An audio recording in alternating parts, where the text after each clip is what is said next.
Okay, today we are diving into something absolutely wild. We're uncovering a massive hidden IRS refund opportunity that, quite honestly, pretty much only the well-advised folks know about right now. If the IRS hit you with penalties during the pandemic, you might actually be sitting on a legal gold mine. But there's a catch. The window to act is slowly closing. So let's just get right into it and crack this thing open. $12 billion. I mean, just let that sink in for a second. What's completely staggering here is that this number represents just the estimated tax and failure to pay penalties handed out by the IRS in fiscal year 2022 alone. We're talking 12 million estimated tax penalties and 16 million failure to pay penalties. And here's the crazy part. A massive chunk of that $12 billion, it might actually be refundable to you, all thanks to a pretty obscure legal development. So here is our game plan for today. We're going to break down this hidden COVID tax refund, dive into what's called the paused clock court ruling, see exactly who qualifies for this money, explain why you absolutely must lock in your rights now, and finally show you step-by-step how to claim your refund.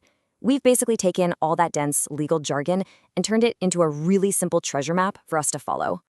All right, part one, the hidden COVID tax refund. Millions of everyday taxpayers were penalized during the pandemic for filing or paying late, but a recent federal lawsuit just completely flipped the playing field.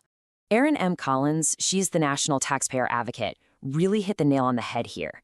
She pointed out that these taxpayers, mainly lower and moderate income folks, are way less likely to have professional representation and learn about complex legal shifts like this one. There's just this huge glaring contrast right now.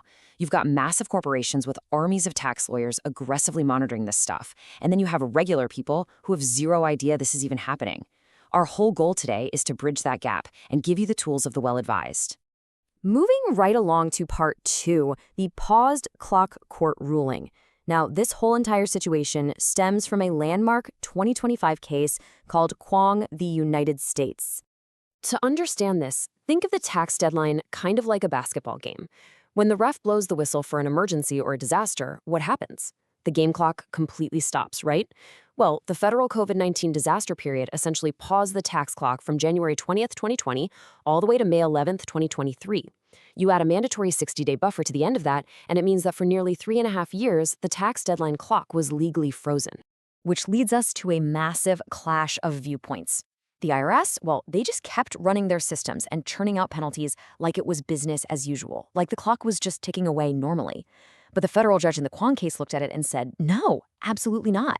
Because of the federal disaster declaration, that clock wasn't even ticking. So any returns and payments due within that 3.5-year window, they weren't technically late until after July 10th, 2023, meaning those penalties shouldn't have been charged in the first place.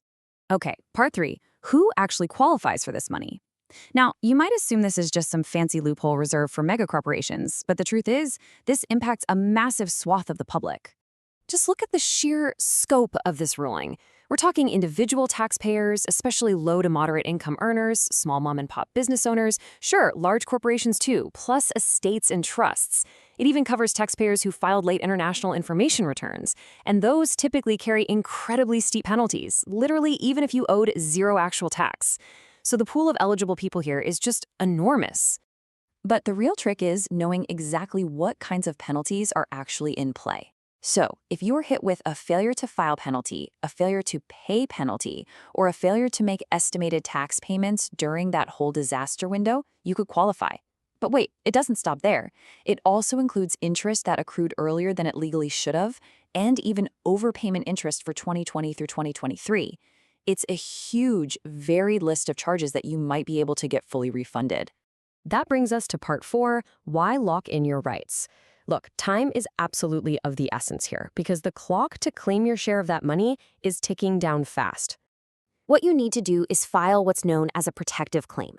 See, the Department of Justice is actually planning to appeal this Kwong ruling, which means the courts might take years to finally hash this all out.